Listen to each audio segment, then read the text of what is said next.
سورت یاسین مکی ہے، 83 آیتیں اور 5 رکوع ہے۔ سورت یاسین میں 1000 قسم کے تجربات سے اس کی تلاوت ہوتی ہے۔ 1000 قسم کے تجربات بزرگان دین کے،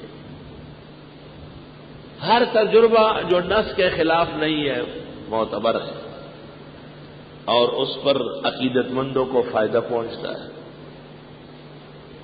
2-3 باتیں یاد رکھیں۔ سورت یاسین جیسے ہمارا قلب اور دل ہے، اس طرح قرآن کی سورت ہے۔ ہر مسلمان کو یاد ہونا چاہیے، اس کے مفاہیم اور مطلب معلوم ہونا چاہیے۔ سورت یاسین 24 گھنٹے میں 1 مرتبہ ضرور پڑھیں۔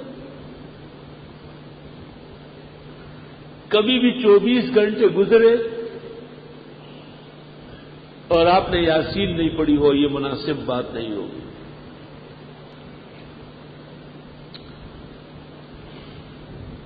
مشکلات کے حل کے لیے رات کو پڑھنا مؤثر ہے، اور مرادوں کے ملنے کے لیے فجر سے پہلے یا فجر کے بعد پڑھنا مؤثر ہے۔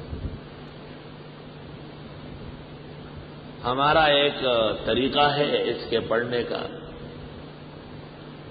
اپنی دعائیں سفید کاغذ پر لکھ لو۔ 3 دفعہ سورہ فاتحہ، 3 دفعہ آیت الکرسی، 3 دفعہ 4 قل اور 3 دفعہ درود ابراہیمی پڑھ لے، اور پھر وہ دعا پڑھ لے لکھی ہوئی، پھر سورت یاسین شروع کر لے۔ مبین پر پہنچ کر پھر وہ لکھی ہوئی دعا پڑھ لے، پھر دوسری مبین پر، پھر تیسری پر، پھر چوتھی پر، پھر 5ویں پر، پھر چھٹی پر، پھر 7ویں پر، پھر سورت یاسین مکمل ہو جائے تو ہاتھ اٹھا کر تفصیل کے ساتھ وہ دعا مقرر سے قرر مانگے۔ 7 ہفتے کے اندر پہلے ہی ہفتے کے اندر کام ہو جائے گا انشاءاللہ تعالی۔ سب کو اجازت ہے، جنہوں نے سمجھا نہیں ہے ان کو بالکل اجازت نہیں، جو سمجھ چکے ہیں ان کو اجازت، نہ سمجھ تو حقیقت میں دشمن کتاب و سنت ہے، اس کو وظیفہ دینا تو خنزیر کے گلے میں موتیوں کا ہار ڈالنا ہے۔